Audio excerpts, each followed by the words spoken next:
Bueno, vamos a comenzar a hablar de insuficiencia renal aguda.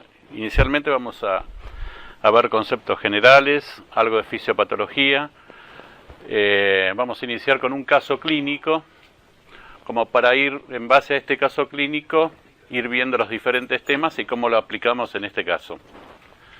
Es una paciente femenina de 82 años, RC son las iniciales de su nombre. Ingresa al hospital por una fractura de cadera derecha, antecedentes de hipertensión, diabetes tipo 2, obesa, 80 kilos, que son las pacientes que habitualmente los que están en el hospital público solemos ver. Entran a traumatología, están un tiempito en traumatología porque no le consiguen la prótesis y después vienen las complicaciones. Laboratorio de ingreso, hematocrito 36, 7.600 blancos, 150.000 plaquetas, urea 32 miligramos. ¿Cuál es la luz? Ahí está. Creatinina 1.2, un dato que debemos recordar. 133 de sodio, 4,2 de potasio, cloro 108, 117 de glucemia. En laboratorio de ingreso, nada muy importante a destacar. Tal vez un dato que les voy a agregar, que ya no van a ver en la clase de hiponatremia, 133 en un paciente de 82 años, hay que considerar que es una hiponatremia leve. Y que las hiponatremias leves, en los pacientes aniosos, pueden traer trastornos cognitivos. Y puede ser la causa del trastorno de equilibrio y de la caída y de la fractura de cadera. Es un dato a tener presente los pacientes aniosos.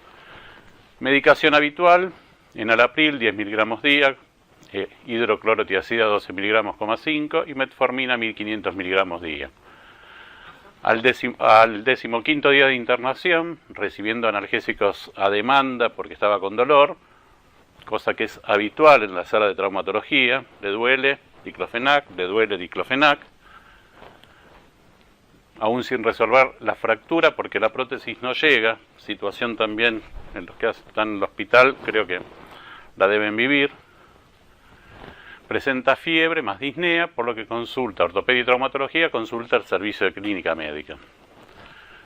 Va al residente, lo policultiva, radiografía de tórax, presenta en base derecha una imagen compatible con una neumopatía, le ponen sonda vesical, el electronada, y el laboratorio, hematocrito 39, hemoglobina 12, ya presentaba 12.000 blancos con desviación a la izquierda, urea 48, creatinina 1.4, sodio 142, potasio 5, y los gases en sangre con una ligera... No, los gases en sangre acá estaban normales. Láctico de 1.2, glucemia 89. Como es una neumonía intrahospitalaria y dados los gérmenes del lugar, comienzan tratamiento con pipertazobanco a dosis habituales. ¿Qué? Estoy presentando el caso, después vemos que esto es lo que pasa habitualmente. A dosis habituales, no estaba recibiendo heparina profiláctica, así que el residente comienza con la heparina. 48 horas más tarde persiste febril, le agregan colistin, porque en el lugar hay mucho acinetobacter, entonces dicen, bueno, largamos colistin, resultado de los cultivos todavía no había desarrollado nada o no estaban, más analgesia por el dolor. El día 18º se le hace un nuevo laboratorio y tenemos 16.000 blancos con neutrofilia, urea 64, creatinina 1.6 con una acidosis metabólica pura y un láctico de 2,1. Diuresis de las últimas 24 horas, 500 mililitros. ¿Sí? Van grabando los datos. Y seguía con la medicación que tenía antes. Seguía con el enalapril, con hidroclorotiazida, con la metformina, continuaba con metformina, tenía una glucemia de 68, los antibióticos que le habían dado, más la heparina que le había agregado el residente. ¿Sí? Más o menos, este es un caso que seguro que cualquiera de ustedes que hace hospital lo deben ver a diario. No tiene nada de extraño, no hay nada muy difícil para darse cuenta que es lo que está pasando, pero pasa siempre.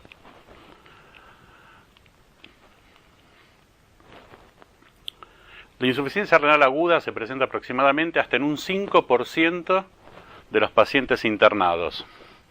O sea que es muy frecuente de ver en cualquier hospital insuficiencias renales agudas. Obviamente, de acuerdo a las nuevas definiciones y a los nuevos conceptos, a partir del año 2004, de evaluación y definición de insuficiencia renal aguda. 1 de cada 3 pacientes internados en unidad de cuidados intensivos presentan algún grado de insuficiencia renal aguda. Las causas más habituales, el 80%, son la isquemia renal, la nefrotoxicidad por fármacos o contraste radiológico. En un 70%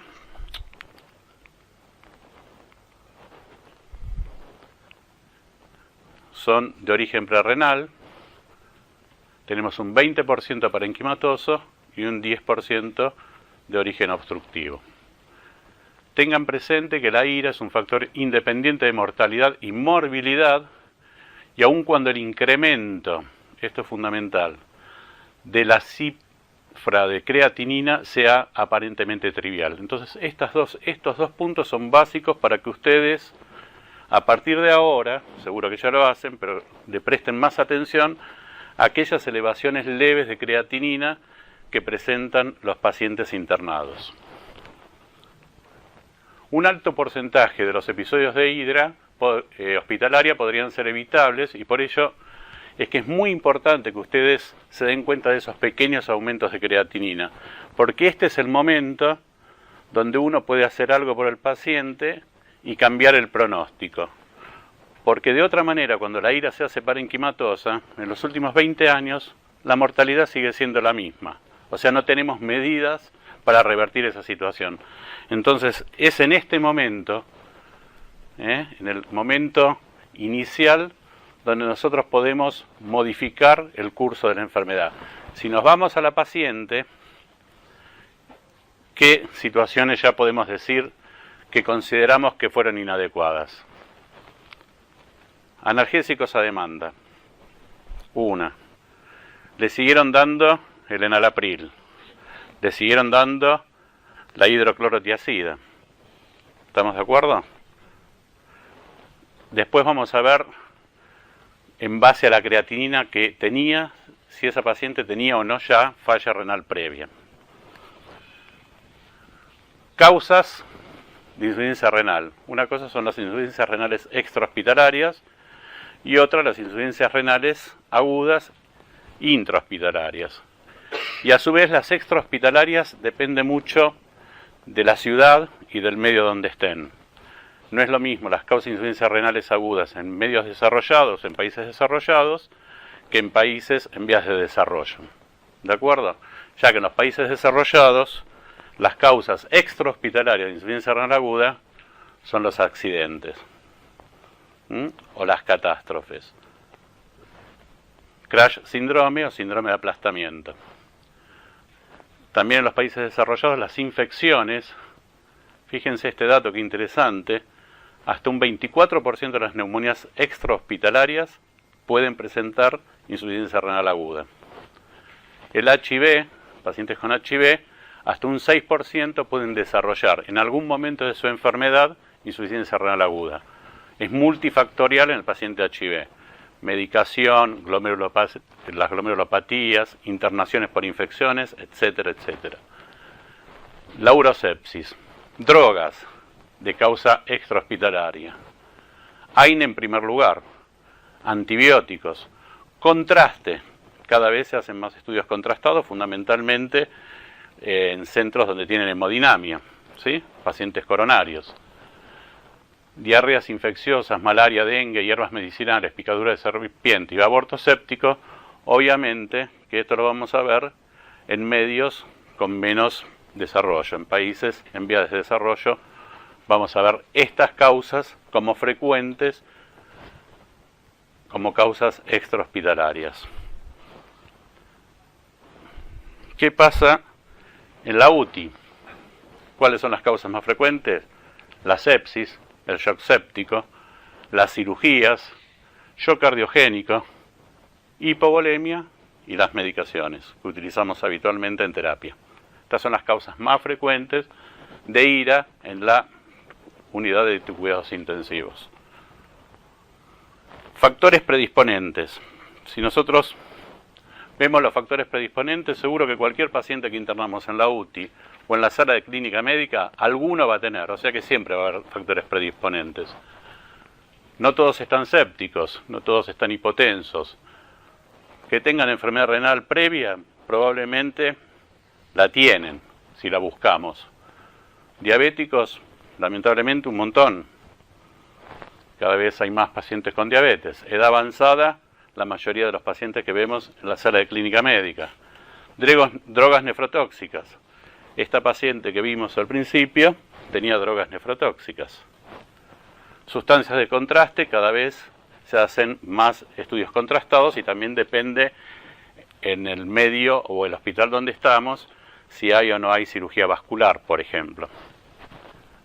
Cáncer, anemia, drogas y hierbas, enfermedades crónicas, EPOC, muchísimos EPOC internamos, con hepatopatía, con insuficiencia cardíaca, enfermedades críticas. O sea que si decimos factores predisponentes, cuando estamos internando un paciente habitualmente en la sala de clínica médica, algún factor predisponente debe tener, ¿sí? Entonces son todos pacientes que potencialmente, si no hacemos las cosas adecuadamente, pueden desarrollar insuficiencia renal aguda. ¿Cómo la definimos? Hasta el año 2004 había más de 30 o 32 definiciones de insuficiencia renal aguda.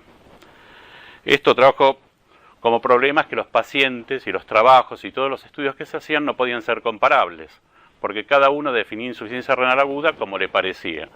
Entonces, imposible comparar trabajos en cuanto a epidemiología, en cuanto a tratamiento o en cuanto a pronóstico. Una definición clínica clásica es el síndrome caracterizado por descenso brusco del filtrado y consecuentemente un incremento de los productos nitrogenados de la sangre. Se asocian las 2/3 partes con oliguria y dependiendo de la localización puede ser prerrenal, parenquimatoso o obstructivo. Es una linda definición, pero no podemos comparar pacientes utilizando esta definición. ¿De acuerdo? Porque no es lo mismo un paciente que haga una nefropatía por contraste que un paciente séptico o politraumatizado que tengan a lo mejor la misma nivel de insuficiencia renal. ¿De acuerdo?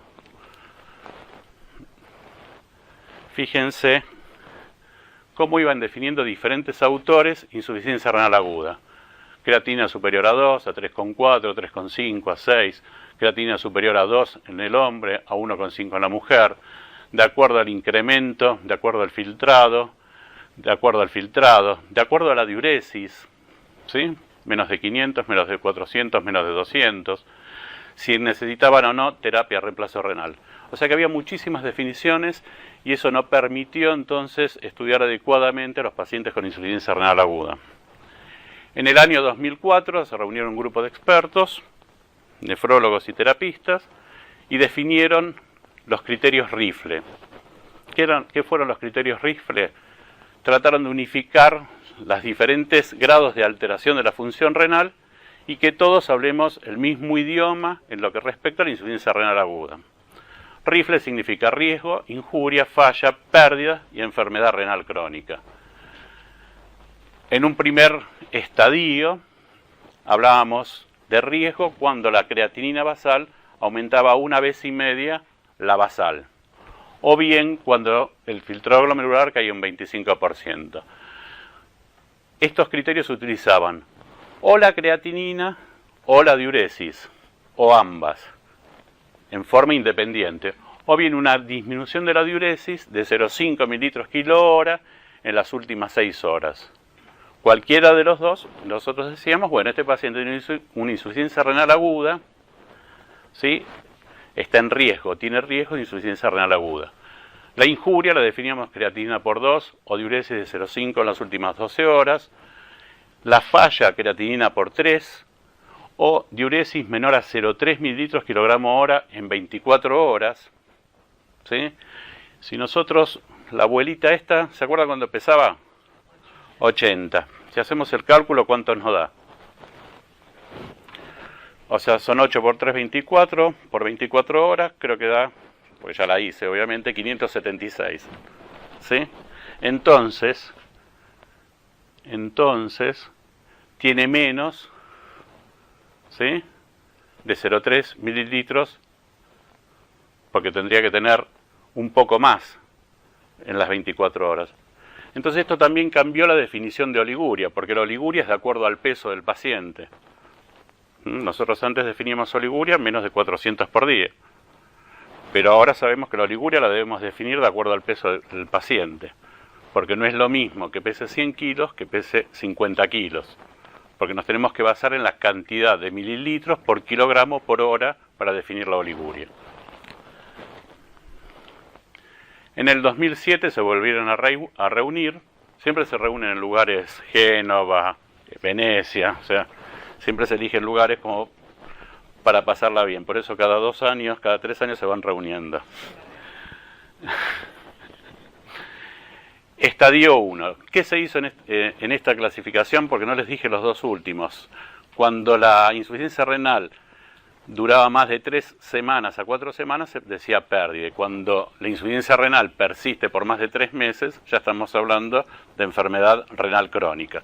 Sacaron esas dos partes de la definición y dejaron las 3 primeras partes. Y agregaron un dato importantísimo, que es que elevaciones leves de la creatinina de 0,3 miligramos por decilitro ya nos meten en un estadio 1 de insuficiencia renal aguda. Esto se vio fundamentalmente en estudios que hicieron en pacientes de cirugía vascular que no tenían el mismo pronóstico ni la misma morbimortalidad los pacientes operados que habían o no subido sus valores de creatinina. ¿De acuerdo? Y este fue el punto de corte, 0,3 miligramos por decilitro. Entonces, si recuerdan, la abuela vino con 1,2 de creatinina, ¿sí? Y en el último laboratorio del 18 creo que era 1,7. Entonces, por definición, subió más de 0,3 miligramos. La abuela estaba con una insuficiencia renal aguda, estadio 1, porque no llegó a subir una vez y media. ¿De acuerdo? Porque para vez y media, si era 12 más 6 son 18, tendría que haber sido 1,8 miligramos kilo de creatinina, o sea que no entraba en el criterio Rifle, pero sí entra en el criterio Akin en un estadio 1 de insuficiencia renal aguda. Entonces es muy importante estar atentos a esas pequeñas elevaciones de la creatinina, ¿de acuerdo? Mayor de 48 para el Akin y mayor de 7 días para el Rifle. Ahora igual les voy a dar acá.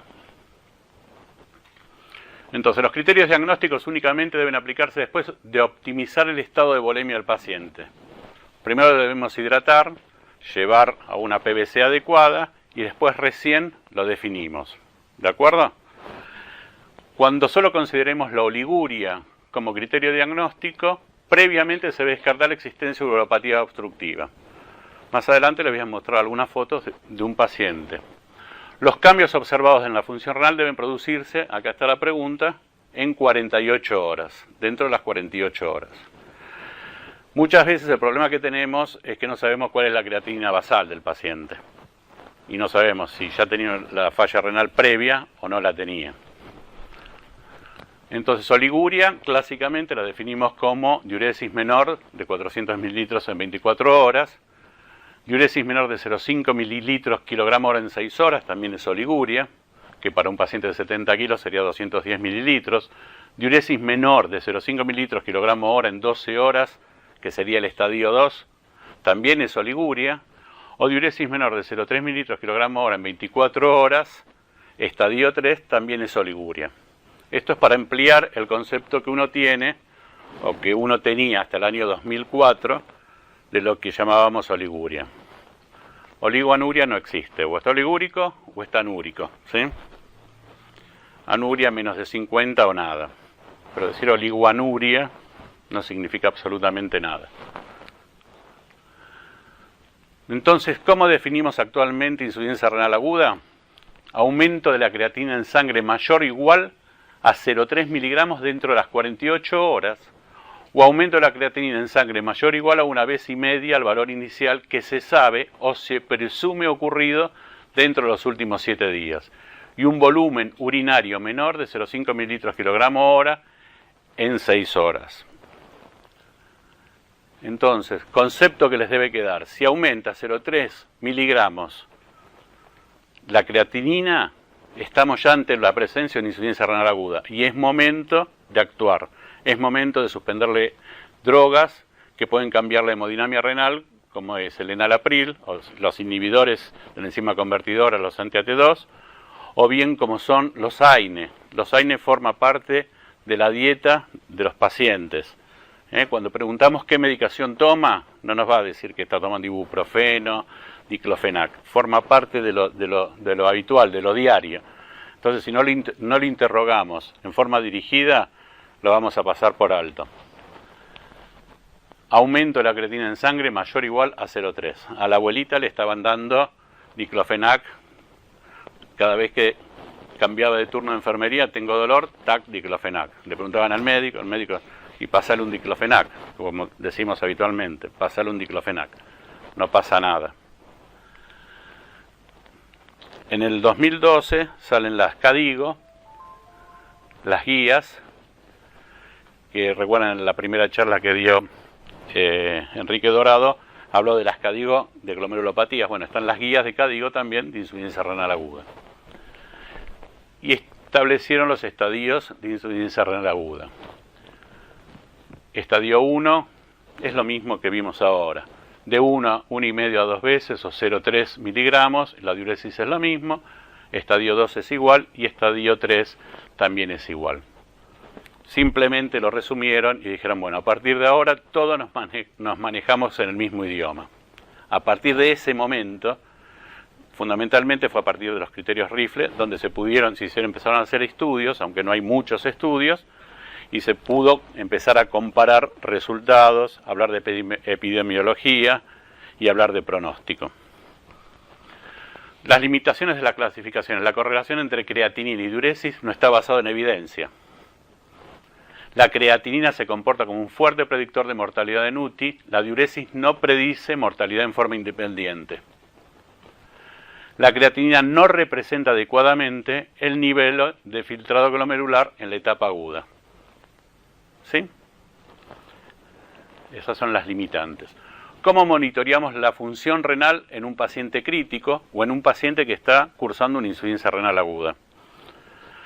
El filtrado glomerular es el gold estándar, o sea, de qué es lo que está pasando en el riñón. ¿Cómo lo medimos? El gold estándar es con inulina. Obviamente, no le vamos a estar inyectando inulina, recogiendo la orina en una abuelita que está en traumato, con la pata levantada, llena de secreciones. Sustancias marcadoras con radioisótopos. Nosotros en nuestro hospital no tenemos tomógrafo, gracias que podemos hacer una plaquita. Y estamos en un hospital de Capital Federal. Creatinina, por suerte todos creo que contamos con creatinina, estemos donde estemos. Cistatina C es el ideal. Es cara y muy pocos lugares lo tienen, fundamentalmente por el costo. Marcadores urinarios. Sedimento. ¿Podemos tener un sedimento? Sí, podemos tener un sedimento. Lo ideal en los pacientes, cuando nosotros lo vamos a ver y sospechamos una insuficiencia renal aguda, antes de poner la sondita, es tomar una muestra, antes de poner la sonda, porque si después le ponemos la sonda y aparecen glóbulos rojos, ya nos complica, no sabemos si es por la sonda, si realmente tenía hematuria o no tenía. Si no se puede, bueno, mala suerte. Proteínas en la orina y la realización de índices urinarios, que ya los vamos a ver. Los biomarcadores. En este momento estamos inundados de información de biomarcadores. Son marcadores tempranos de insuficiencia renal aguda, porque la creatinina recién uno la ve elevada casi 48 horas más tarde que la injuria generó el daño a nivel del riñón. Mientras que hay marcadores mucho más tempranos que a las 3 o a las 6 horas ya muestran elevación. Esto es similar a lo que pasa con el tema coronario. O sea, la troponina la tenemos en forma temprana a las 3 horas, mientras que a lo mejor una ACPK, un LDH, tarda muchas horas, más de 12 horas, en elevarse. Entonces se están buscando sustancias tipo troponina del corazón para ver qué pasa en forma temprana en insuficiencia renal aguda del riñón. Sí, obviamente que es del riñón. En sangre, ProANP. El ProANP se ha visto que está elevado en aquellos pacientes que van a hacer falla renal aguda y están sépticos, como un marcador muy temprano de falla renal aguda en pacientes sépticos. Lo pueden pedir por guardia en cualquier hospital. Obviamente que prácticamente no lo hacemos, no se hace, porque no contamos con eso. Cistatina C también sería el ideal, lamentablemente no contamos. Vamos a ir a la realidad que vivimos en el medio. Urinarios, Enegal es el que más se está utilizando. Nosotros no contamos. No sé si hay gente de lugares privados, el hospital italiano sí cuenta con Enegal en orina, creo. Interleuquina 18, cistatina C. La lista es enorme de biomarcadores. Yo les estoy nombrando los más comunes y los más utilizados. Enzimas urinarias. Glutatión S-transferasa, alfa-glutamiltransferasa, N-acetil de glucosaminidasa. Bueno, son enzimas que aparecen en forma temprana, pero no son tan específicas. Medir el flujo sanguíneo renal sería otra opción de ver cómo está funcionando. Dijimos que estamos monitoreando la función renal en el contexto de un paciente que tiene insuficiencia renal aguda. El flujo sanguíneo renal, ¿cómo está en la insuficiencia renal aguda? Puede estar disminuido, pero cuando el daño se hace parenquimatoso, el flujo sanguíneo renal puede estar normal. Entonces el flujo sanguíneo renal, por más que lo podamos medir, no es un parámetro a tener en cuenta en el contexto de una insuficiencia renal aguda. Los índices urinarios, la densidad urinaria, que sí lo podemos unir con la tirita, nos permite hacer diagnóstico diferencial fundamentalmente en falla renal y falla parenquimatosa. Osmolaridad urinaria, creo que solo el Hospital de Niños es el que tiene los osmómetros, después de la municipalidad, nadie más lo tiene. Sodio urinario, sí, fácil, y esto sí lo podemos pedir por guardia, entonces debemos pedir un sodio urinario. Tengan presente que una vez que le dimos diuréticos, ya perdemos la oportunidad del valor que puede llegar a tener el sodio urinario. UP de creatinina lo podemos hacer, es hacer la creatinina en sangre y creatinina en orina. Lo mismo con la urea, el UP de urea. La excreción fraccionada de sodio también la podemos hacer, que es UP de sodio sobre UP de creatinina. Excreción fraccionada de urea. Este es el dato con mayor sensibilidad y especificidad porque no está influenciado por la utilización de diuréticos o drogas vasoactivas. ¿Sí? O sea, cualquier droga vasoactiva tiene efecto natriurético. O sea, independientemente de que le hayamos dado o no le hayamos dado diurético, la excreción fraccionada de urea es uno de los que más nos va a acercar a la realidad. Excreción fraccionada de ácido úrico y el sedimento urinario. De esto también habló en la primera charla Enrique. En las prerrenales tenemos normales, en el parenquimatoso puede haber cilindros granulosos, restos de células tubulares. Pero hay parenquimatosas de otras causas que no sea la necrosis tubular, donde sí el sedimento nos puede orientar a lo mejor a una glomerulopatía rápidamente evolutiva, o bien nos puede orientar a una nefritis intersticial aguda. O sea que el sedimento, que es de tan fácil obtención, tiene un valor muy importante y un costo muy bajo.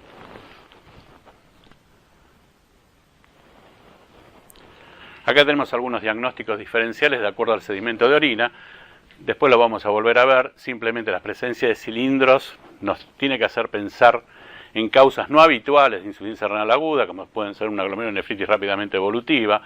La presencia de cilindros leucocitarios nos tiene que hacer pensar en nefritis intersticial aguda. La presencia de eosinófilos en la orina, lo que pasa que requiere tinciones especiales, entonces ya es mucho más difícil que lo hagamos. Nos hace pensar en nefritis intersticiales agudas, la presencia de cristales en nefropatía por ácido úrico, por ejemplo, lo que puede ser un síndrome de lisis tumoral, contrastes radiológicos, sulfamidas, La prerrenal puede no tener nada o escasos hematíes y leucocitos. Creatinina. La abuela tiene 1.2 de creatinina. ¿Es valor normal? ¿Sí o no? ¿Por qué la edad de la abuela? Porque la creatinina primero no es tan exacta porque está influenciada por la masa muscular, por la alimentación, todo. Y si le hacemos un clearance calculado, la edad es muy importante. Entonces, ya al tener 80 años, ya nos imaginamos que el clearance va a ser bajo. Bueno, es fundamental entonces. Un valor normal de creatinina no significa un filtrado glomerular normal. O sea, si se van de la charla esta sabiendo que 0,3 de creatinina, aumentos de valores tan bajos como 0,3 miligramos de creatinina, puede ser una insuficiencia renal aguda, y que 1.2 de creatinina no significa filtrado glomerular normal, yo ya me voy contento porque uno sabe que van a estar atentos a la prevención. Ahí ven en la foto, no es lo mismo 1.2 para esta abuelita, que no tiene masa muscular, acá como dijo la doctora, que 1.2 para Luciana, ¿no? Donde la masa muscular es mucho más importante. Ni 1.2 para un paciente en estado crítico, donde no está alimentado y seguramente está hipercatabólico. O 1.2 para una embarazada, que es altísimo, porque la embarazada generalmente hiperfiltra y tiene valores de creatinina muchísimo más bajos. Entonces, lo que nosotros conocemos como un valor normal de creatinina no siempre significa una función renal normal. En el caso de la abuela, si hacemos el clearance calculado de 1.2 para los 80 años con la fórmula de CKD-EPI, que es la fórmula que actualmente más estamos utilizando, se la bajan en el celular, facilísimo, ponerle edad a la creatinina y se terminó la historia, sexo y punto. El clearance calculado de la abuelita esta que teníamos ahí en clínica, en traumatología, era aproximadamente de 40 mililitros. Entonces ya entraba, la abuelita tenía enfermedad renal crónica o riñón senil, que sería otro tema a desarrollar en otro momento. Pero tenía disminución de su función renal. Y si tenía 40 de clearance, ya estábamos en un estadio 3, un estadio 3A. ¿De acuerdo? Entonces, ahí ya viene el tema de los antibióticos que alguien me nombró al principio, ¿no? Los antibióticos fueron dados a dosis habituales. Nadie le acomodó la dosis de antibiótico al filtrado que tenía la abuelita, si bien tenía una creatinina teóricamente normal. Bueno, acá es lo mismo. No es lo mismo la creatinina 1.2 para este señor que para esta abuelita. Las limitaciones de la creatinina, entonces, la relación entre la creatinina y el filtrado glomerular no es lineal. Por acá pueden ver que creatininas a lo mejor de 1.3, 1.4, significa una caída del filtrado del 50%. O sea, creatininas que aparentemente son normales, el filtrado glomerular es de un 50%, o sea que ya tiene insuficiencia renal. En el caso de la abuelita, tenía enfermedad renal previa e hizo una insuficiencia renal sobre su enfermedad renal. El término de IRC reagudizada se ha dejado de utilizar. ¿De acuerdo? ¿Sí? Bueno, el filtrado glomerular es aceptado como el índice más útil para evaluar la función renal en estados de salud y de enfermedad. ¿Cómo medimos el filtrado glomerular? De dos formas. O lo calculamos juntando la orina 24 o lo estimamos con fórmulas. En el contexto de la insuficiencia renal aguda, ¿sirve medir uno calculado o un estimado? ¿Ustedes qué piensan?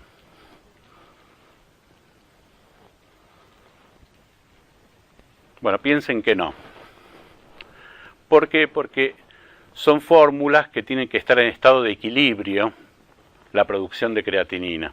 Y no hay un estado de equilibrio en un paciente crítico, sino que hay variaciones diarias de la liberación de creatinina y depende de la ingesta, de la masa muscular, del catabolismo, si está o no hipercatabólico. Entonces, hacer filtrados glomerulares todos los días no tiene ningún sentido. Si lo utilizamos el estimado para calcular la dosis cada día del antibiótico que está recibiendo. La producción de creatinina es proporcional a la masa muscular, entonces hay diferencias de acuerdo a la edad, y el sexo. Las diferencias en la producción de creatina por edad y por sexo deben ser diferenciadas. Bueno, la creatina en sujetos normales con dieta estable presenta una generación-eliminación diaria constante.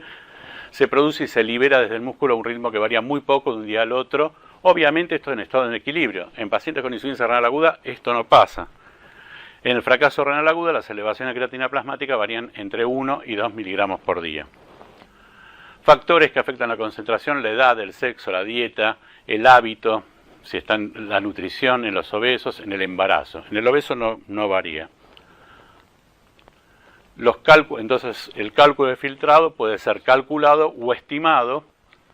Recuerden que el cálculo, cuando hacemos el filtrado glomerular calculado, generalmente cuando hay enfermedad renal avanzada sobreestima, porque si bien la creatina se filtra y se absorbe, también se secreta cuando hay insuficiencia renal. Entonces nos hace pensar que tiene más filtrado del que realmente tiene. Bueno, acá están las diferentes ecuaciones. El Cockcroft no va más, ¿sí? Creo que fue un trabajo en pacientes sanos en el año 76. O sea que ya la tenemos que sacar de nuestra cabeza. Nos tenemos que manejar. El problema es si no tenemos el celular encima. Con CKD EPI. Acá está la fórmula, vamos a pasarla. ¿Cuáles son las limitaciones de los estimados? O cuando son muy obesos o cuando son muy delgados. Dietas con personas con dietas especiales. Personas con alteración de la masa muscular. Menores de 18 y mayores de 70. O sea que teóricamente en la bolita de 80 el estimado tampoco tiene tanto valor, pero bueno, lo utilizamos. Embarazo, enfermedad hepática grave, edemas generalizados, ascitis, deterioro rápido de función, que es la insuficiencia renal aguda, o sea que tampoco nos sirve. Por eso uno se maneja con la creatinina para ver qué es lo que está pasando día a día y con el ritmo diurético. La urea es aún más influenciada por otros factores, por eso no lo utilizamos, por el aporte proteico, el catabolismo muscular, nivel de la ingesta hídrica, gasto cardíaco, volumen circulante, insuficiencia hepática, hemorragia digestiva. Lo utilizamos como para hacer diagnóstico, que nos ayuda al diagnóstico, sí lo utilizamos, pero no es el valor absoluto de qué es lo que está pasando realmente en el riñón. Obviamente que sí nos ayuda y obviamente que sí le prestamos atención porque los valores de urea son utilizados para decidir si comenzamos o no con la terapia dialítica. Es uno de los datos que consideramos para decidir o no si lo vamos a dializar. Otros marcadores: cistatina C, Negal, KIM1, interleuquina 18. La cistatina C, entonces dijimos que es el elemento ideal. Se filtra libremente en el glomérulo, se reabsorbe completamente en el túbulo proximal y no es secretada. Los niveles de cistatina no están modificados ni por la edad, ni por el sexo, ni por la etnia, ni por la masa muscular. Entonces es una de las sustancias ideales. El N-gal se expresa en un montón de tejidos, pertenece a la familia de las lipocalinas y su expresión está fundamentalmente inducida por el daño epitelial. El N-gal es un importante biomarcador en la detección precoz de la lesión renal aguda, tanto isquémica como tóxica. Este es el cuadrito que nos debemos grabar. El azul es la creatinina, ¿sí? El rojo es el N-gal y el verde la cistatina. Acá está la cirugía cardíaca. Fíjense cómo el N-gal, dentro de las 3-6 horas, si el paciente tuvo injuria renal, se va a elevar. Mientras que la creatinina recién necesita casi 48 horas para que nos avise que hubo una injuria renal.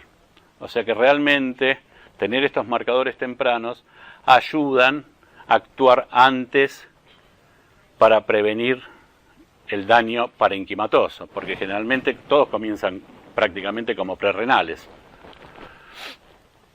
La cistatina C también sube mucho más rápido dentro de las 24 horas con respecto a lo que es la creatinina. Entonces, sustancias ideales, N-gal o cistatina C. ¿Con qué contamos? Con la creatinina. Entonces, observemos la creatinina y si el paciente entró a terapia con 0,9 de creatinina y a los 5 días tiene 1,3, quiere decir que el paciente está cursando una insuficiencia renal aguda. ¿De acuerdo?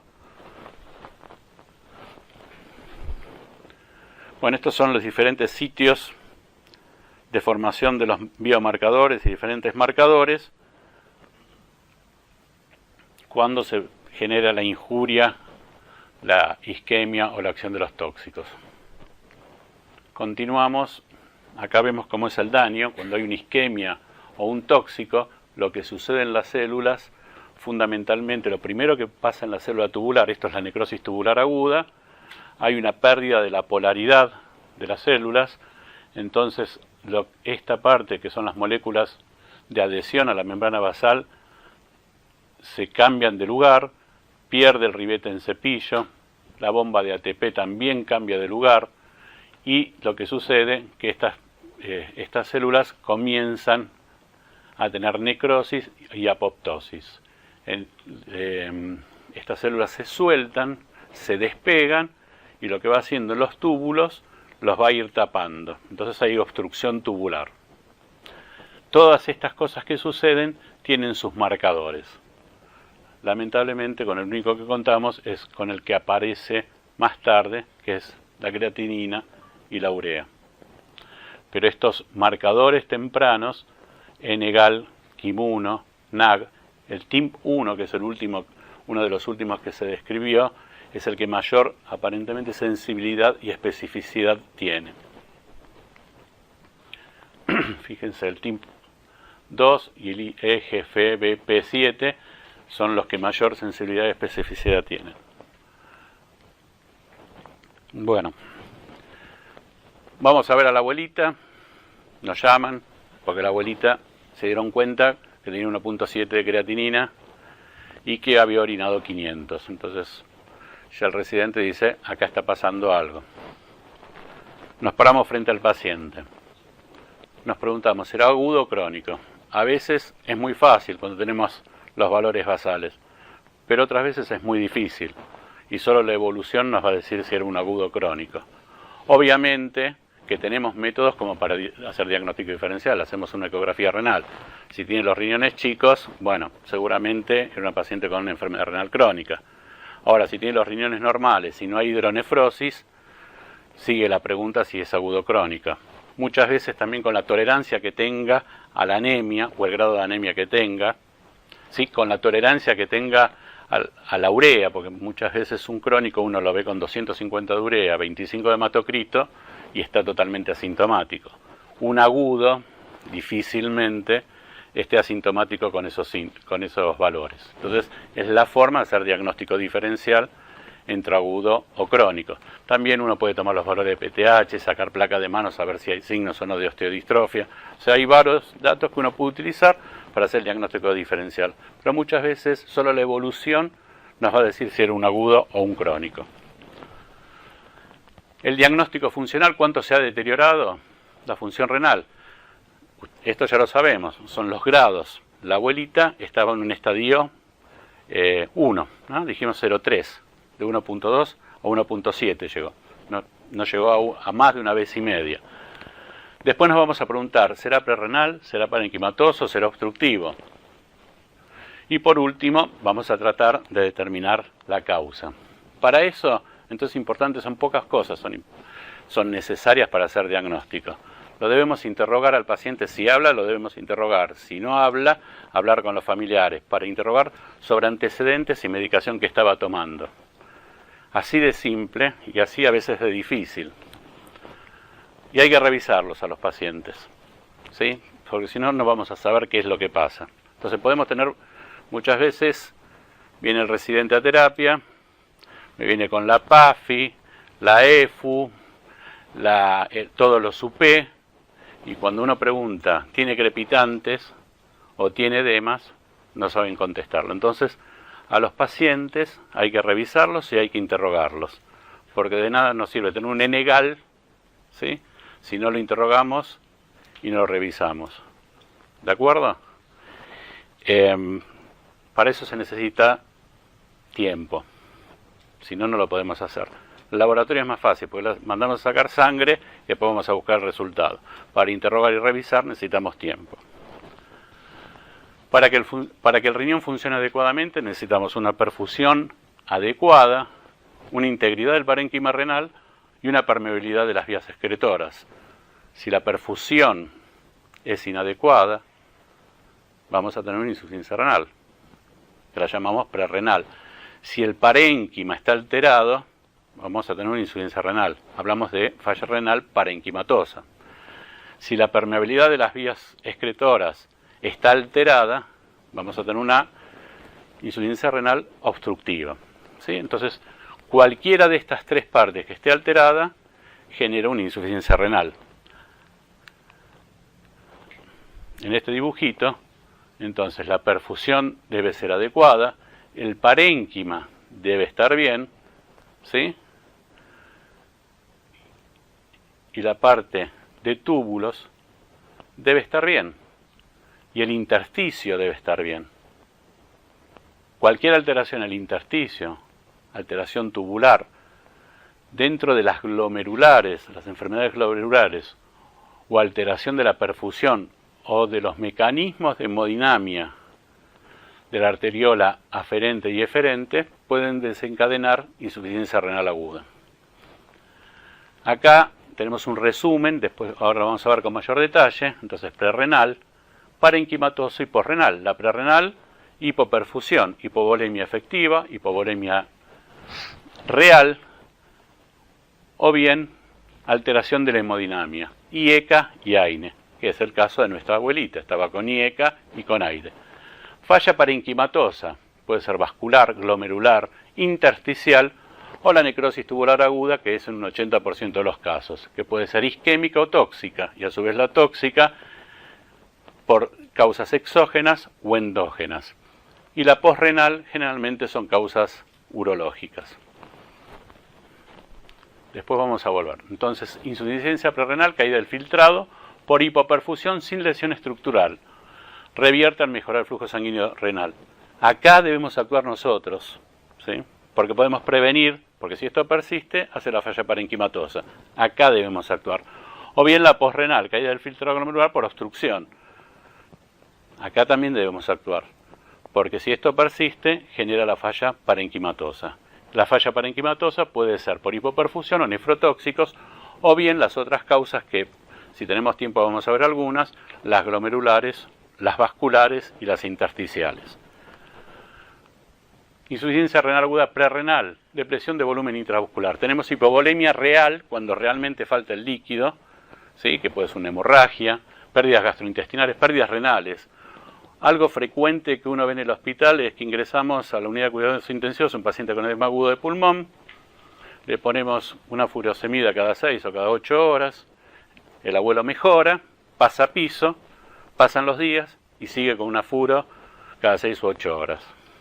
Vuelve a terapia, deshidratado y con falla renal. Esto es frecuente, no es un invento, lo vemos, ¿sí? ¿Y acá qué falló? Falló el interrogatorio, falló el examen físico y falló estar atentos de qué pasa con el paciente.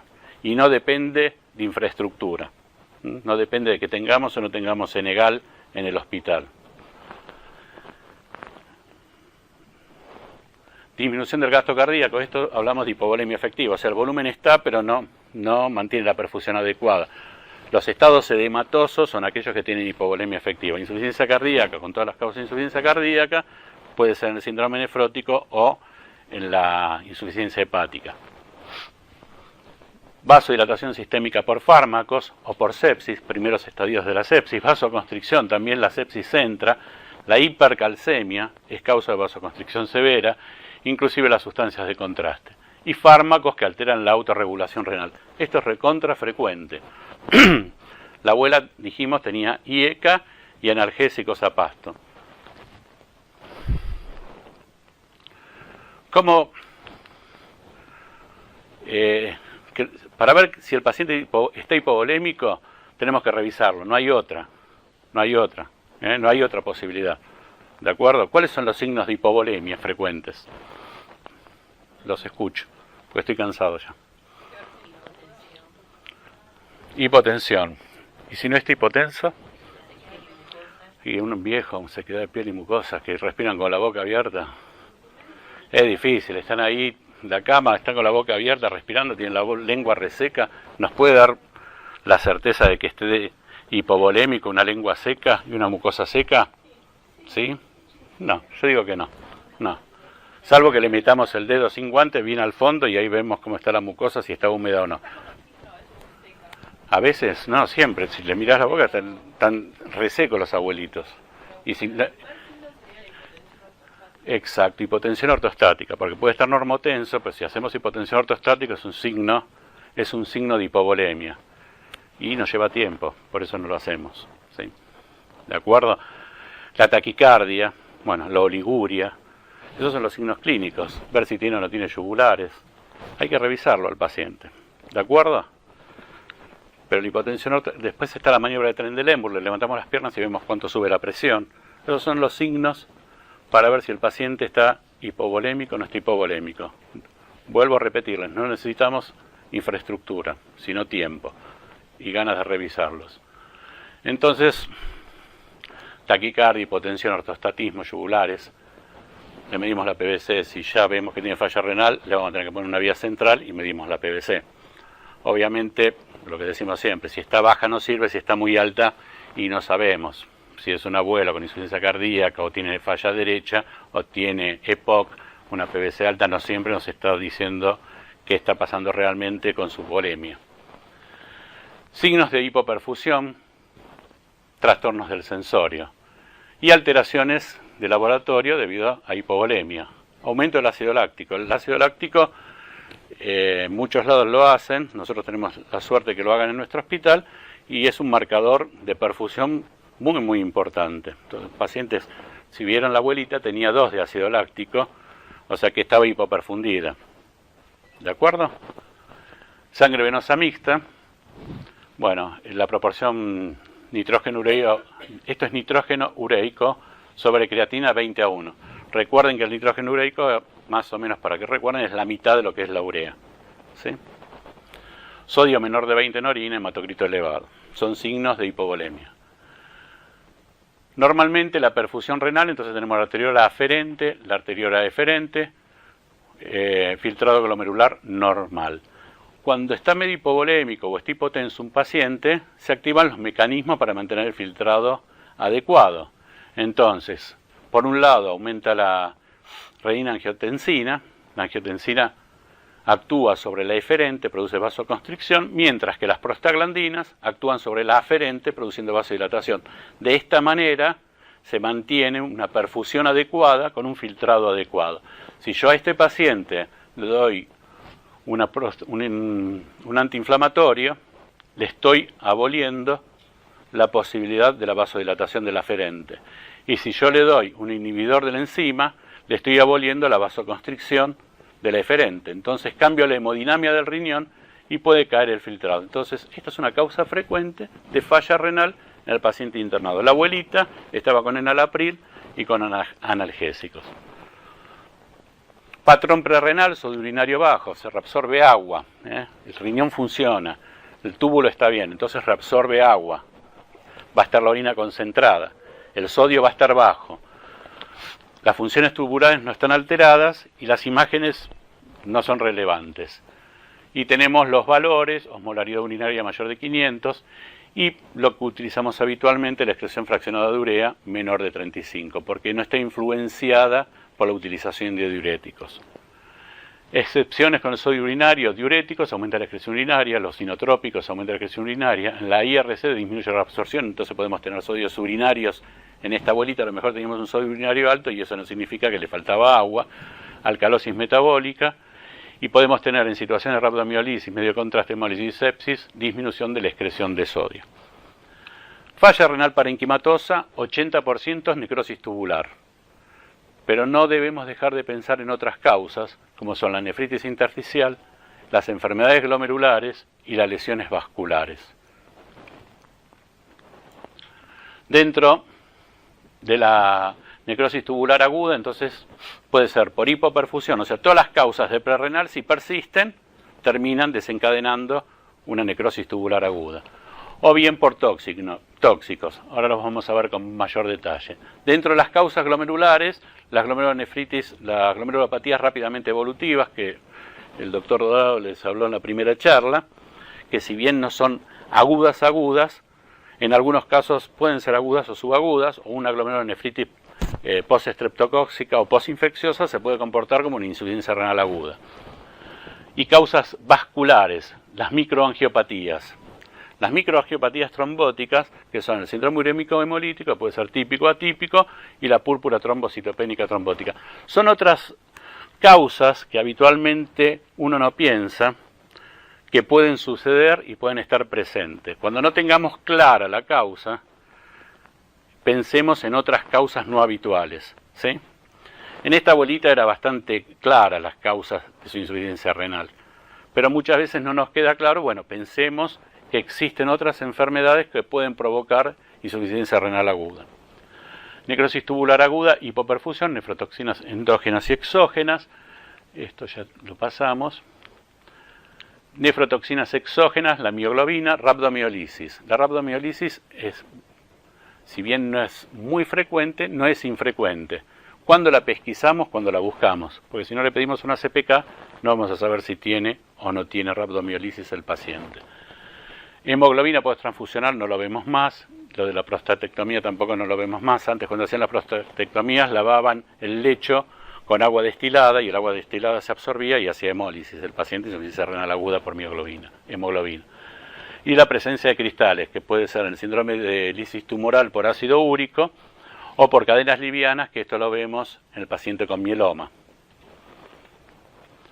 Nefrotoxinas exógenas, bueno, son las causas que le provocamos siempre a los pacientes, los antibióticos, los diuréticos que damos cuando el paciente está hipovolémico, ese que pasó a la sala con el Lasix cada 6 durante 5 o 6 días después del edema agudo de pulmón, medios de contraste.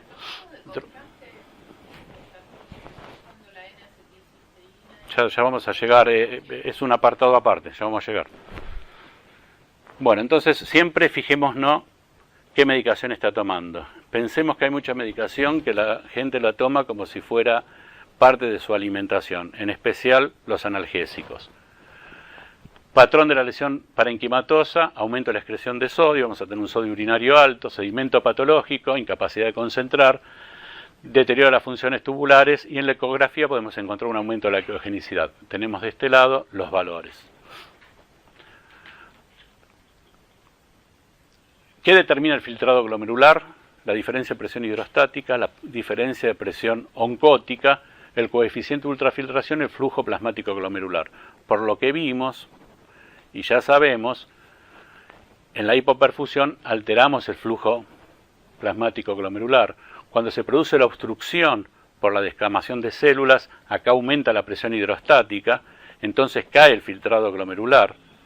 Por la caída del filtrado también cae la presión hidrostática dentro del capilar, entonces disminuye el filtrado glomerular. Entonces, el filtrado glomerular cae por disminución del flujo sanguíneo renal, reducción de la presión hidrostática vascular, aumento de la presión hidrostática intratubular, reducción de la superficie de filtración, hay vasoconstricción de los capilares glomerulares, más las células mesangiales también se produce contracción, lo que disminuye la superficie de filtración, existe retrodifusión de filtrado y obstrucción intratubular. Me estoy apurando un poquito porque si no, no llegamos a ver todo. Entonces, cuando hay un insulto tóxico o isquémico, por un lado tenemos cambios hemodinámicos y por otro lado daños tubulares. Los cambios hemodinámicos ya lo dijimos, vasoconstricción y contracción mesangial. Ambos hacen caer el filtrado glomerular. La injuria tubular, por un lado, aumenta el feedback glomerulotubular. Eso significa que como no se absorbe sodio en el proximal, hay mayor oferta de sodio en el distal, donde está la mácula densa, y tiene el informe que tiene que absorber. Entonces estimula la liberación de renina-angiotensina. Entonces produce mayor vasoconstricción. Por otro lado, por la lesión que hay de la membrana, hay retrodifusión. No pasa el líquido. Y por otro lado, hay la obstrucción. Más el edema intersticial que comprime los túbulos. ¿Queda claro todo esto? ¿Sí? Esto es lo que dijimos antes, que es lo que sucede a nivel celular, pérdida de la polaridad. Estas son las moléculas de adhesión y la bomba de ATP, fíjense que normalmente tiene que estar acá abajo, pierde la polaridad, necrosis, apoptosis, despegamiento con formación de los tapones tubulares, Después empieza el crecimiento, proliferación y de nuevo se recompone el epitelio. Este es el ciclo de la necrosis tubular. Causas posrenales. Fundamentalmente las causas posrenales son las causas urológicas. ¿Cuál es la causa más frecuente de insuficiencia renal aguda posrenal? Exacto. En el hombre, la hipertrofia prostática. Patrón obstructivo, antecedentes clínicos, el examen físico. Si no lo revisamos no sabemos. Yo insisto, en el interrogatorio y en el examen físico.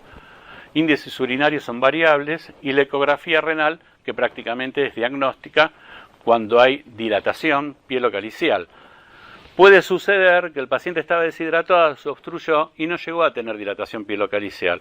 Entonces ahí es muy difícil, por más que sepamos que hay una obstrucción, convencer al urólogo que el problema que tiene en la próstata es la causa de insuficiencia renal aguda. Es difícil, ¿hay algún urólogo acá entre ustedes?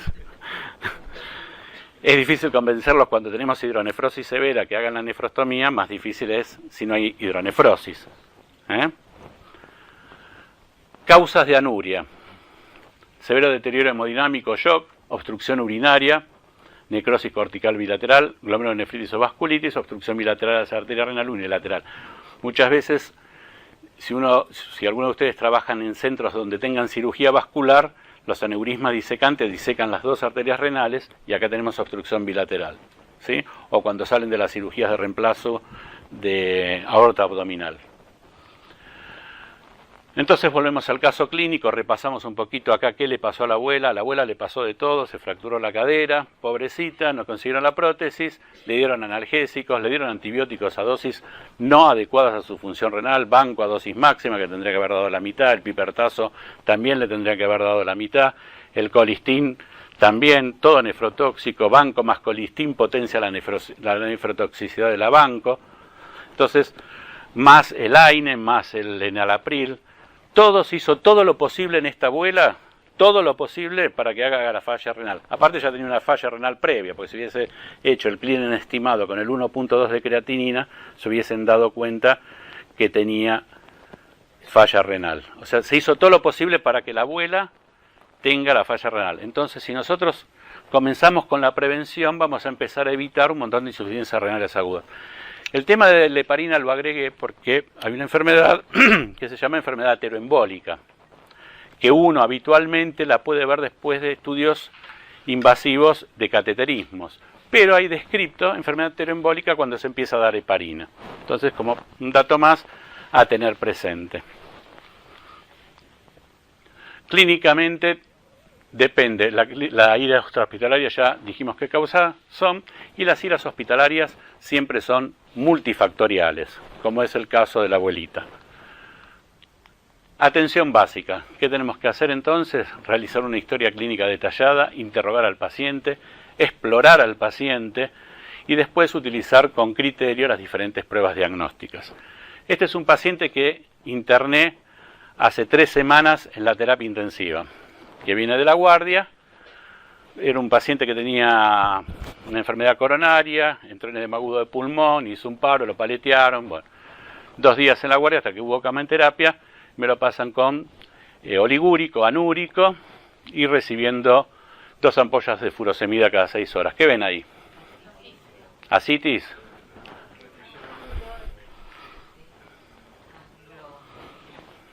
¿Sí? ¿De acuerdo? Entonces hablamos de Negal, discutimos de la deuda de oxígeno, de la deuda externa, discutimos de todo, pero acá no se revisó al paciente, no se examinó al paciente, básico, ¿sí? Nos peleamos si no tenemos tomógrafo o si tenemos tomógrafo. Pero este paciente no fue revisado, no fue examinado. Lo peor es que estaba con sonda vesical, por eso confunde. ¿Sí? Estaba tapada la sonda vesical. ¿De acuerdo? Esto fue hace 3 semanas, 4, no más. No es inventado. ¿De acuerdo? Y el paciente estaban discutíamos en la guardia si le poníamos infusión o furo cada 6. discutiendo cosas, controversias de la medicina, cuando el paciente lo único que había que hacer era cambiarle la sonda vesical y empezar a hidratarlo porque ya tenía la PVC baja, pobre hombre. ¿De acuerdo? Entonces, insisto, interrogar, examinar, fundamental. No nos quejemos si no tenemos Senegal, pero por lo menos, si no tenemos Senegal, revisemos a los pacientes. Esto no es historia, esto se lo juro que fue hace 3-4 semanas, nada más. Ahora viene el doctor Valdés, que fue testigo. Está ahí afuera. ¿Qué? No es infrecuente, no, seguro que no es infrecuente. Lo que pasa es que estaba con pseudoanalgesia y no le dolía, porque si le sacás la pseudoanalgesia, pobre hombre, seguro que le iba a doler y iba a avisar. Entonces, interroguemos, pobre, eso no lo podíamos interrogar, pero sí examinemos a los pacientes. La forma de presentación, oligúricas y no oligúricas, 60% oligúrica, 40% no oligúricas, fases, oliguria, poliuria, recuperación. Siempre digo, ojo en la fase poliúrica, que todos nos relajamos, bueno, empezó a mear el paciente, está todo bien, nos vamos, se deshidrata, ¡pam!, de nuevo, insuficiencia renal. Entonces, en la fase poliúrica estemos atentos, ¿sí? Que si bien recuperó función, si no lo hidratamos adecuadamente, vuelve a tener insuficiencia renal. Manifestaciones clínicas las pasamos. Laboratorio inicial no necesitamos mucho para hacer diagnóstico. Hemograma, coagulación. Coagulación lo agrego fundamentalmente porque si le tenemos que poner la vía central, tenemos que saber qué está pasando con su coagulación. Un ionograma, una urea creatinina, un sedimento, un sodio, un potasio, una urea en orina. Cualquier guardia de cualquier hospital, en general, lo podemos hacer. O sea que no necesitamos de mucha infraestructura. Reitero, interrogar, revisar y análisis básicos. Determinaciones selectivas, cuando ya sospechamos que se puede tratar una glomerulopatía, bueno, ahí ya empezamos con los análisis más complejos. ¿Cuándo biopsiamos un paciente con insuficiencia renal aguda? ¿En qué momento lo biopsiamos? Cuando el fracaso renal agudo dura más de 4 semanas. Ahí ya sospechamos que algo más está pasando. Enfermedades glomerulares primarias o secundarias, cuando sospechamos que tiene una glomerulopatía, cuando sospechamos una vasculitis, cuando sospechamos una nefritis intersticial aguda, que son mucho más frecuentes de lo que nosotros creemos. La abuelita esa, que estaba recibiendo el diclofenacapasto, no sería nada raro que haya hecho una nefritis intersticial aguda. Si bien la nefritis intersticial aguda está el cuadro clínico característico del rash, eosinofilia más la falla renal, no siempre se presenta en forma completa. Clínica atípica o no de identificación etiológica, hematuria o proteinuria intensa, ¿sí? Ahí amerita una punción biopsia renal, o manifestaciones clínicas extrarrenales, qué sé yo, que sospechemos que el paciente tiene una insuficiencia renal aguda en el contexto de un lupus. Prevención y tratamiento del IRA. La primera prevención, entonces, es ver qué está tomando y suspenderle la medicación que sabemos que es nefrotóxica. Eso es prevención.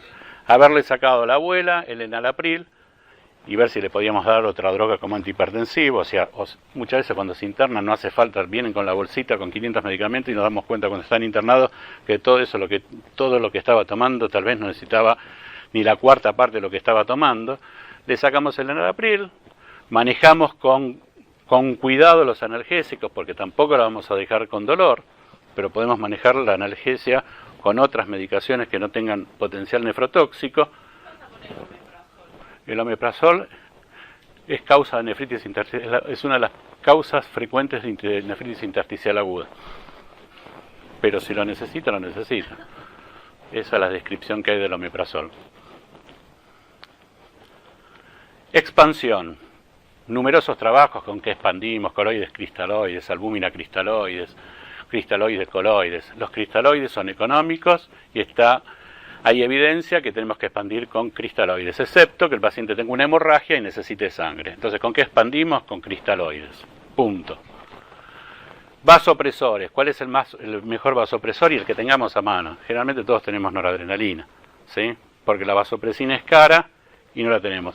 Los trabajos han mostrado que no han mostrado diferencia entre la vasopresina y la noradrenalina. Entonces, Seguimos con la noradrenalina. Dopamina.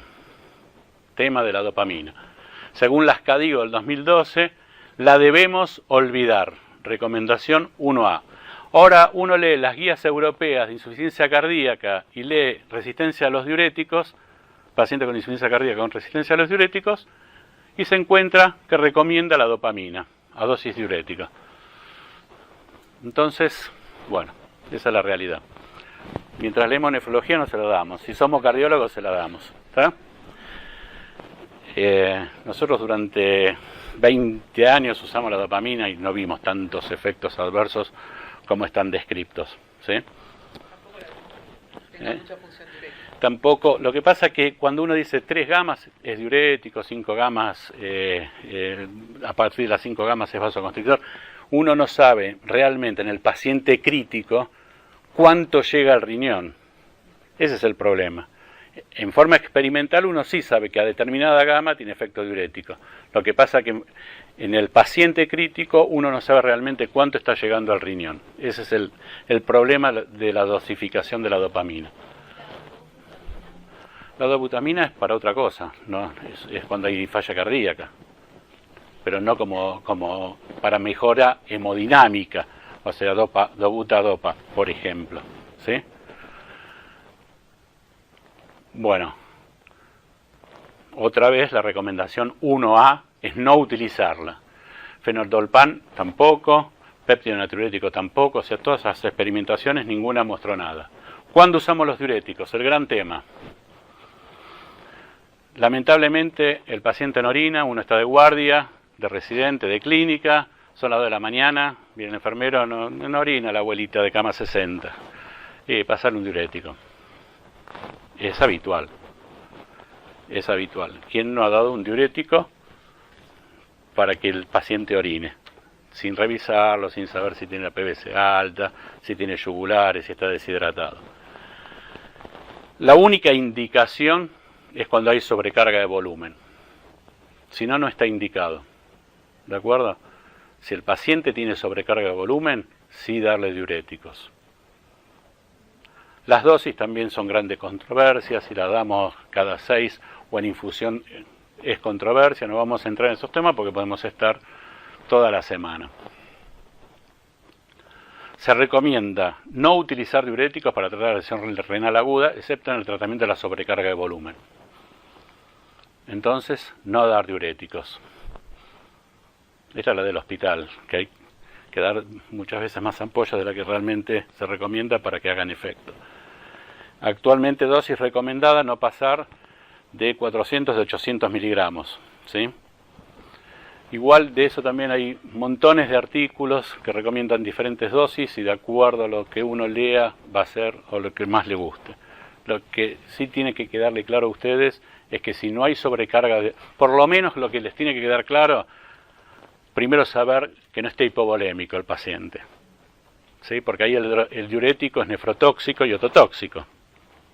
Entonces, si está hipovolémico y le damos diuréticos, lo estamos perjudicando. Si está hipervolémico, si tiene sobrecarga de volumen, hay que darle diurético. Y ahora empezaron a salir artículos que ya estaban antes de la protección del asa de Henle con el diurético que inhibe el consumo de oxígeno y a lo mejor en los normovolémicos sí darle diuréticos. Por eso ahí lo pongo con un signo de interrogación. Aminoglucósidos, tratar de no darle. Anfotericina, tratar de no darle. Hay que utilizar las nuevas antifúngicos, que son las equinocandinas. Control de glucemia, se ha visto que mantener valores entre 110 y 149 mejora el pronóstico de la insuficiencia renal aguda. Dieta, no lo debemos poner una dieta hipoproteica en un paciente crítico. Olvidemos no de una dieta en el paciente con insuficiencia renal aguda. Lo tenemos que alimentar como cualquier paciente. Y si está en diálisis le tenemos que, al contrario, dar más proteínas. Entonces no restringir las proteínas en el paciente crítico. ¿De acuerdo? ¿Cuándo empezamos a dializarlo? Es otro tema de discusión y de controversia. No hay ninguna duda de que cuando tiene sobrecarga de volumen, que no la podemos manejar con diuréticos, si el paciente está haciendo edema agudo pulmón, y bueno, lo tenemos que dializar. ¿Sí? Cuando tiene hipercalemias, que no podemos tratar de otra forma que no sea con la diálisis. ¿de acuerdo? Cuando tiene acidosis grave, cuando tiene algunos signos clínicos, como pueden ser a lo mejor signos de pericarditis, o convulsiones, o trastorno del sensorio, por los valores de urea. Por los valores de urea también hay un montón de publicaciones. Este es un artículo que salió ya, ahora en la New England, de un trabajo donde se comparó diálisis temprana versus diálisis tardía. Nuevito. Fíjense. Comparó estrategias en diálisis temprana y diálisis retrasada en pacientes con insuficiencia renal aguda severa, en estadio 3. No hubo diferencias en la mortalidad como endpoint primario entre los dos grupos. Es interesantísimo. No hubo diferencias. Es más, cuando la diálisis se retrasó porque entraba en el grupo de diálisis tardía, se vio que algunos pacientes empezaron a recuperar la función renal. Entonces, este es un artículo que salió recién. Capaz que pasado mañana sale uno a matarlo y decirle, que a lo mejor es el dueño de las máquinas de diálisis, decirle no, larguemos. No digo nombre porque voy a perder trabajo. Pero hablamos de hemodiálisis intermitente, no de terapias lentas. El trabajo tiene hemodiálisis intermitente y terapias lentas. La mayoría de los pacientes, cosa que también me sorprendió, fueron tratados con hemodiálisis intermitente. Lo que se está haciendo son las diálisis extendidas, es la hemodiálisis intermitente prolongada. En vez de ser 4 horas, 6 horas u 8 horas, con máquinas convencionales de hemodiálisis, con baja bomba y bajos flujos de diálisis, que es lo ideal. Hemodinámicamente el paciente lo tolera bien y no tienen que estar todos los días dializándolo. También depende mucho si es un paciente muy crítico, si está con alimentación enteral, parenteral, o sea, si está con muchos líquidos y a lo mejor por mal manejo de volumen necesita más diálisis. Acá tenemos las diferentes terapias. Simplemente este es un dato que salió en la CADIGO que me resultó interesante, dónde poner el catéter para dializarlo. Primera elección, vena yugular derecha, y me llamó la atención que segunda opción, vena femoral, que si la cuidamos no se infecta tanto como creíamos. Tercera opción, yugular izquierda, y por último la subclavia. Esto es por la cantidad de trombosis que generan estos catéteres, ¿sí? Evolución y pronóstico, los pacientes sépticos y con falla multiorgánica obviamente se mueren mucho más. La evolución pueden secuelar enfermedad renal crónica, puede tener deterioro progresivo o pueden continuar en diálisis. Conclusión. Aún en la actualidad no existe ninguna droga, dopamina, fenotolpan, péptidos natriuretos, antagonistas de adenosina, fármaco antioxidante, NSAID, que haya cambiado el curso pronóstico y mortalidad de la insuficiencia renal aguda. Solo el conocer los factores de riesgo, diagnosticar tempranamente la disfunción renal, mantener la hidratación adecuada y mantener una perfusión adecuada y evitar los nefrotóxicos pueden cambiar el curso de la insuficiencia renal aguda. Entonces, depende de que el paciente, cuando lo veamos qué está tomando, lo interroguemos y lo revisemos. Porque en los últimos años no se pudo cambiar el curso ya de la falla renal parenquimatosa. Cuando ya está establecida la falla parenquimatosa, no le podemos cambiar el curso. Diferentes situaciones que cursan con insuficiencia renal aguda. Sepsis. La sepsis puede disparar otras glomerulopatías, además de lo que pasa en la sepsis en el riñón. Glomerulonefritis por inmunocomplejo, vasculitis, nefritis intersticial y nefropatía de trasplante. O sea, esto independiente al cambio hemodinámico o las alteraciones que suceden durante la sepsis. 20% de pacientes con sepsis presentan IRA, 50% de pacientes con shock séptico presentan IRA. ¿Cuánto me queda, Pascual?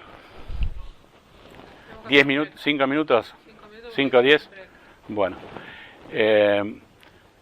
estas estadísticas seguramente ahora van a cambiar con las nuevas definiciones de sepsis, que ya me imagino todos ustedes conocen. Hablamos de sepsis y de shock séptico, no hablamos más de sepsis severa. Anormalidades en el volumen circulante efectivo, alteración de coagulación, mediadores inflamatorios, disfunción endotelial, aumento del estrés oxidativo. Múltiples factores generan, en principio, en la sepsis, la alteración es hemodinámica. Posteriormente, el daño ya es tóxico a nivel tubular. 3 fases, una fase de inicio, mantenimiento y de recuperación, esto ya lo vimos. ¿Cuáles son los objetivos terapéuticos? Mantener una TAM mayor de 65, una PVC de 8 a 12, aunque también está en controversia si los tenemos que hidratar tanto los pacientes, porque los pacientes que hidratamos demasiado tienen mayor mortalidad que a lo mejor si los hidratamos menos.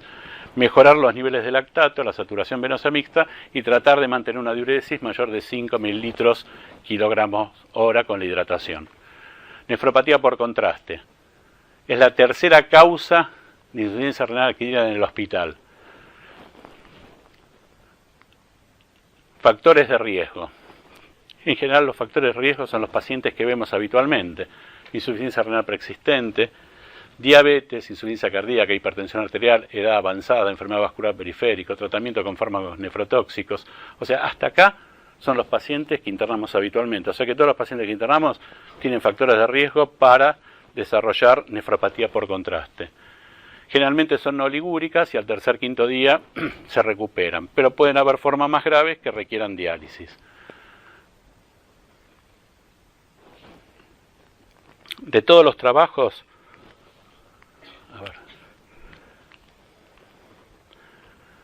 lo que sirve, aquellos que son de alto riesgo, hay tablas para definir el riesgo.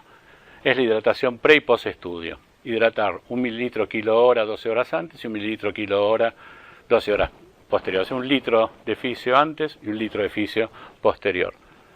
Eso sirve, de eso hay evidencia.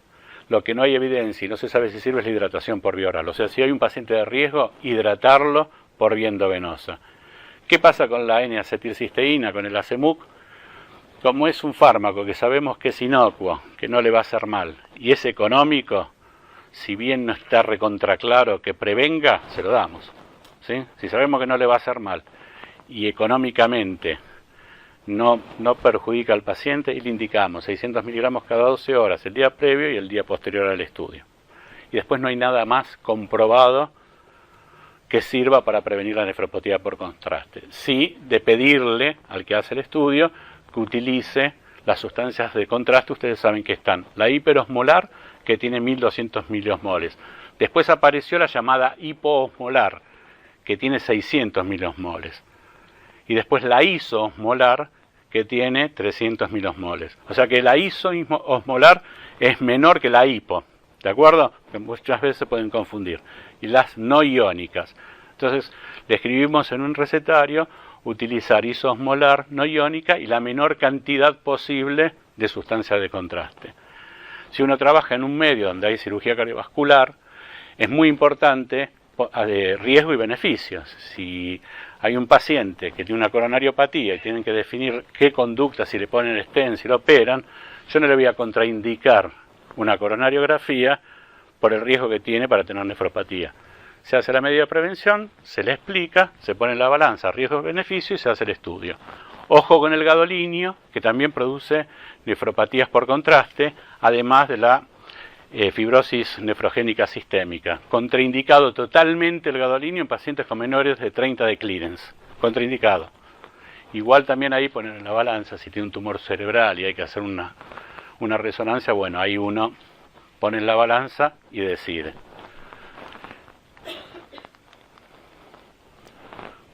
Si trabajan en lugares donde hay cirugía cardiovascular, también pensar en enfermedad ateroembólica. O sea, que haga insuficiencia renal aguda después de un procedimiento pueden ser las dos cosas, una nefropatía por contraste o una enfermedad ateroembólica. La enfermedad ateroembólica se puede comportar como una insuficiencia renal aguda, subaguda o crónica. Algunas características importantes son las manifestaciones cutáneas, la libido reticulares, es característico de la enfermedad ateroembólica, los dedos azules, las extremidades de los dedos azules. Oftálmicas, en el fondo de ojo se ven oclusión de las arterias retinianas, o sea, es una forma indirecta de hacer diagnóstico. Si tuvo un procedimiento invasivo, hizo una insuficiencia renal aguda, tiene libido reticulares, los dedos de los pies azules, y le hacemos un fondo de ojo y tiene esto, enfermedad ateroembólica. Ustedes ya lo saben, así que van a ir y van a decir, esto es una enfermedad ateroembólica, como no se dieron cuenta. Más síntomas sistémicos. Laboratorio, por eso yo les puse lo de la heparina de la abuela. Y la abuela a lo mejor le pusieron heparina, porque fíjense las causas. Dijimos, procedimientos angiográficos invasivos, cirugía vascular, terapia trombolítica, ¿sí? Cuando se pone heparina y puede ser una causa. Sepsis, sin ningún factor desencadenante, también puede aparecer. Laboratorio, las características de la enfermedad tromboembólica es la presencia de eosinofilia y la hipocomplementemia. Entonces, si sospechamos, le podemos pedir un dosaje de complemento. Tratamiento de esto, y si lo sospechamos, hay algunos trabajos que nos autorizan a dar corticoides. Nefritis intersticial aguda, mucho más frecuente de lo que uno cree. Fíjense que el 15 al 27% de las biopsias hechas en pacientes con insuficiencia renal aguda tenían nefritis intersticial aguda. Entonces, eso que creemos que el 80% es necrosis tubular aguda, no es tan así, porque el 27% puede tener nefritis intersticial aguda. Drogas, 75%, infecciones el 10%, asociada a enfermedad sistémica el 10%, idiopática el 5%. Fíjense, drogas. AINE, o sea que la abuela podía tener una insuficiencia renal aguda por nefritis intersticial. Antimicrobianos, penicilinas, quinolonas, que usamos a pasto, ¿sí? Es causa de nefritis intersticial aguda. Inhibidores de las bombas de protones, causa de insuficiencia renal aguda, por nefritis intersticial. ¿De acuerdo? Esto y esto lo usamos a diario. Entonces, tengámoslo presente. Otra causa frecuente, la rhabdomiolisis, y la cortamos acá, se los prometo. Rhabdomiolisis. ¿Es frecuente la rhabdomiolisis? Y si la buscamos, tal vez sea frecuente. ¿Qué pasa en la rhabdomiolisis? Hay lesión muscular. Esa lesión muscular crea un medio hipertónico. Hay secuestro de agua del intravascular. Esta es una foto de la New England que es perfecta. El agua pasa al músculo, produce depresión de volumen. La depresión de volumen activa el sistema renina-angiotensina-aldosterona, el sistema nervioso central, y la liberación de hormona antidiurética por un lado. Por otro lado, hay hipercalemia e hiperfosfatemia. Por otro lado, la liberación de mioglobina es tóxica, y es tóxica a nivel tubular, y formación de obstrucción tubular. Entonces, por cambios hemodinámicos y por cambios tóxicos, la rhabdomiolisis provoca insuficiencia renal aguda. ¿Qué valor de CPK tenemos que tener para decir que la insuficiencia renal aguda es por rhabdomiolisis? ¿Cuánto?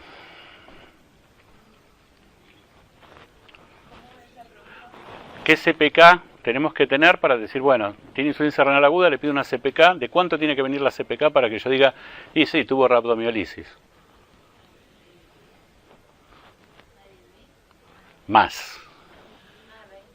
Y generalmente son valores de 20.000 de CPK. Arriba de 10.000 la pensamos. CPK arriba de 5.000 comenzamos tratamiento. ¿De acuerdo? Si la sospechamos y tiene mayor de 5.000, hacemos tratamiento. Menos de 5.000 es raro que dé insuficiencia renal aguda. Causas, ahí tienen todas. ¿Qué debemos hacer? Estricto control de hidratación. Hidratación 400 mililitros hora, con control de PVC, porque si le ponemos 400 mililitros hora a una abuelita de 82 años, en 3 horas la tenemos en edema agudo de pulmón.